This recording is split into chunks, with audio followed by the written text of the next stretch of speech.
आइए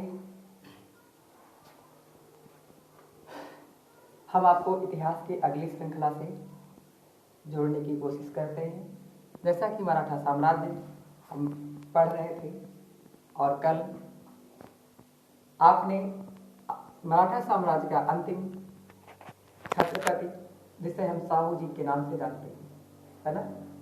ये साहू जी को हमने कल समझ लिया था और मैंने कल सीखा था साहू जी ने एक नए पद का सृजन किया है जिसका नाम है सेना करते। क्या नाम? सेना करते।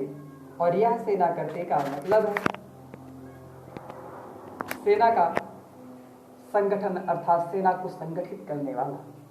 इस प्रकार से कल सीखा था कि सेना करते नामक जो पद बनाया गया है, इस पर सत्तासीन होने वाला पहला व्यक्ति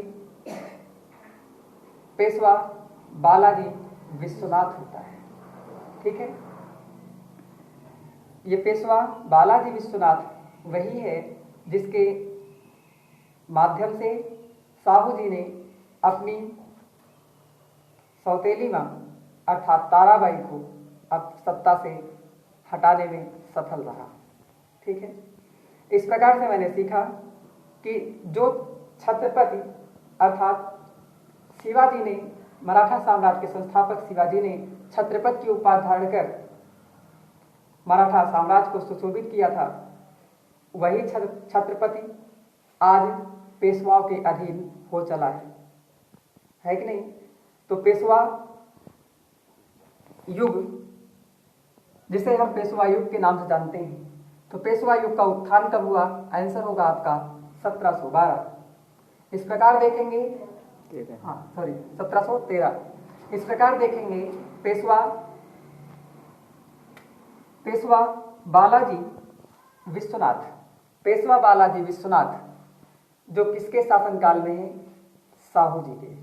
किसके? साहू जी के शासनकाल में है। वह समय है 1713 से 1720, अर्थात पेशवा बालाजी विश्वनाथ कब से कब तक पेशवा रहेंगे? 1713 से 1720 तक, अर्थात 7 वर्ष। ठीक है, याद रखना होगा। आइए थोड़ा सा इनके विषय में हम जान लेते हैं। इसके पहले तो आज 24 जनवरी कल बीती, आज 25 जनवरी है। 25 जनवरी को आप सब जानते हैं मतदाता दिवस के रूप में मनाया जाता है और आज के दिन बालिका दिवस भी है। ठीक है, तो दुनिया में ऐसा कोई कार्य नहीं है जिसको किया ना जा सके। ठीक है, और आज आप लोग जान लें, रेलवे के संबंध में एक बड़ा प्रोटेस्ट चल रहा है ना, जानते हैं। चलो आइए इतिहास हम सीखते हैं। पेशवा बालाजी विश्वनाथ। ठीक है, पेशवा बालाजी विश्वनाथ शुरुआत में क्या होते? पहला पेशवा जो है बालाजी विश्वनाथ 1696 ईस्वी में पूना के एक सभासद बनाए जाते हैं। क्या बनाए जाते हैं? पूना के एक सभासद क्या है आप सब जानते होंगे, और यही बाद में सूबेदार बनाए जाते हैं। ये मुगल सत्ता से, अर्थात साहू जी के समय जब पेशवा है, तो ये मुगल सत्ता से फर्रुखसियर, आप जानेंगे बादशाह है फर्रुखसियर जो दिल्ली में है, फर्रुखसियर को हटाने में सैयद बंधुओं की मदद की थी। कल मैंने बताया था कि सैयद बंधुओं ने इन्हें आमंत्रित किया था कि आइए और फर्रुखसियर को हटाने में मेरी मदद कीजिए, फर्रुखसियर को हटाने में मेरी मदद कीजिए। और इस प्रकार से उन्होंने सहयोग किया था और हटाया था। तो सैयद बंधु कौन हैं, उनके नाम क्या हैं? तो सैयद बंधुओं के 2 नाम हैं, हुसैन अली और अब्दुल्ला खान। ठीक है, इनको नाम याद रखेंगे। इतिहास में हम शुरू से पढ़ते चले आ रहे हैं अब तक कि बहुत सारी ऐसी जोड़ियां आई हैं जिन्होंने साम्राज्य को तहस नहस कर दिया है ना। जैसे आज की यूपी की राजनीति में आप देखेंगे, आपको यूपी की राजनीति में भी ऐसी जोड़ियां नजर में आती हैं। ठीक है, जो साम्राज्य को बनाने और बिगाड़ने की क्षमता रखती हैं। तो देखते हैं यह घटना कब घटित होती है, तो 1719 की बात है कि नहीं? ठीक है। तो जब मराठा साम्राज्य जो साहू जी हैं पेशवा के अंडर में हो गए और उधर दिल्ली यानी मुगल सल्तनत में जो बादशाह है, बादशाह सैयद बंधुओं के अंडर में हो गया, वहां पर यानी मुगल सत्ता में इस बादशाह को बनाने का कार्य सैयद बंधु करेंगे। जिसको चाहेंगे उसको सम्राट बनाएंगे, जिसको चाहेंगे उसको हटाएंगे। ठीक उसी प्रकार से मराठा साम्राज्य में किसको छत्रपति बनाना है ये निर्णय कौन करेगा, पेशवा। ठीक है, यहां तक कि अब अंडर में हो चुके हैं। तो देखते हैं पेशवा बालाजी विश्वनाथ। अब इसमें से पेशवा बालाजी विश्वनाथ और मुगल सत्ता पे आसीन रखने वाले व्यक्तियों के निर्माता अर्थात जिन्हें हम किंग मेकर के नाम से जानते हैं, जिन्हें हम सैयद बंधु कहते हैं, इन दोनों के मध्य में एक संधि होती है। उस संधि को हम जानते हैं मुगल मराठा संधि के नाम से। कौन से? मुगल मराठा संधि के नाम से जानते हैं, जो हुई थी 1719 में। कब हुई थी? 1719 में। किसके मध्य हुई थी? तो आप याद रखेंगे मराठों का नेतृत्व पेशवा बालाजी विश्वनाथ कर रहे हैं और मुगलों का नेतृत्व सैयद बंधु कर रहे हैं। ठीक है, तो याद रखना होगा। इसकी प्रमुख शर्तें क्या थी? तो उन शर्तों में हम देखेंगे मराठों को स्वराट प्राप्त करना, प्रदान करना, अर्थात इसमें शर्त थी सैयद बंधुओं से कि पहली बात तो बालाजी विश्वनाथ ने कहा कि हमें स्वराट दे दिया जाए। स्वराट क्या है?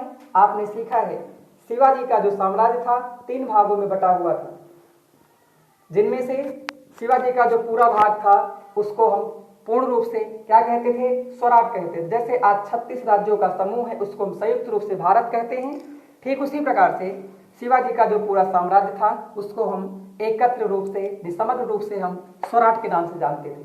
ठीक है, स्वराट शब्द की उत्पत्ति कहां से हुई है? तो ये आपका हमारा जब पीछे प्राचीन भारत में पढ़े थे, जिसमें हम जानते हैं ऋग वैदिक काल के नाम से, है ना, ये वहां पर देखा गया था। आगे देखते हैं मराठों को विजित प्रदेश वापस दे दिया जाए। इसकी दूसरी शर्त थी कि जो मराठों का मुगलों ने क्षेत्र जीता था, यानी मराठों का क्षेत्र था जिसको मुगलों ने जीत लिया था, उसे वापस दे दिया जाए। ठीक है, साहू जी की माता अर्थात जो छत्रपति साहू जी थे, छत्रपति साहू जी हैं, साहू जी की माता जिनका नाम येसुफबाई है, जिनको दोनों उठाकर औरंगजेब ने जेल में डाल दिया था, उन्हें छोड़ दिया जाए। ठीक है, मुगलों को मराठा 10,000 खीराज देंगे, अर्थात यह तय किया गया कि जो मुगल हैं, पहली बात तो कहा गया मुगल सेवा में हमारे मराठा 15,000 सैनिक रहेंगे। कितने? 15,000 सैनिक रहेंगे। कौन से सैनिक? मराठा सैनिक। कहां पर? मुगलों के साथ। ठीक, इसका मतलब अगर देखा जाए तो पेशवा बालाजी विश्वनाथ ने क्या अप्रत्यक्ष रूप से मुगल जो साम्राज्य है, मुगल साम्राज्य को अपने अधीन करने की कोशिश नहीं कर रहे हैं? कर रहे हैं। और भी कहते हैं कि सैयद बंधुओं से संधि में कि आप रहिए, सब कुछ है, हम आपको 10,000 खीराज देंगे। आज का मान लो 10,000 रुपए जैसे मान लो, है ना, देंगे। इतनी बात समझ में आई? ये सभी मराठा साम्राज्य की क्या थी? फायदे के काम थे, सभी फायदे के काम थे। आपने देखा था एक 1665 में पुरंदर की संधि हुई थी, जिसे हमने मराठों के लिए अपमानजनक संधि के नाम से जाना था।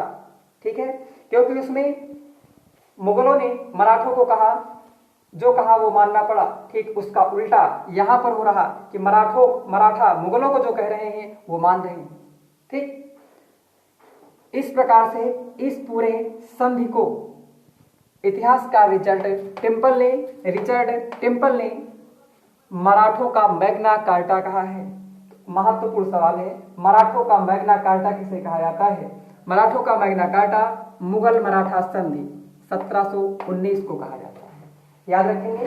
अभी हम मैग्ना कार्टा अभी आधुनिक भारत में बहुत उपयोग है। मैग्ना कार्टा का मतलब होता है महान घोषणा पत्र, ठीक, कुछ और नहीं, लग जाएगा। जैसे आप लोग कोई नोट्स बना रहे हो, ये है नोट्स से आप कुछ पढ़ने को ना पड़े, यही नोट्स से आपका काम चल जाए, सिलेक्शन हो जाएगा, तो एक प्रकार से देखा जाए ये आपका क्या है, एक मैग्ना कार्टा है, ठीक ठीक उसी प्रकार से। आइए बंधुता, पेशवा बालाजी विश्वनाथ, पेशवा बालाजी विश्वनाथ की 1712 ईस्वी में मृत्यु हो जाती है। हाँ, 1720 में मृत्यु हो जाती है। और जब इनकी मृत्यु होती है पेशवा बालाजी विश्वनाथ की, तो इनका पुत्र है, उसका नाम बालाजी बाजीराव प्रथम है। क्या है? पेशवा बालाजी बाजीराव प्रथम है।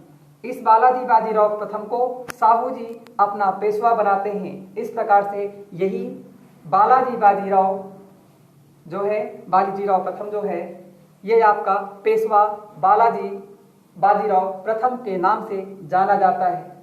ठीक है, और ये कहानी अब हम इसके अगले भाग में पढ़ेंगे, जो अति रोचक कहानी है। ठीक है, धन्यवाद।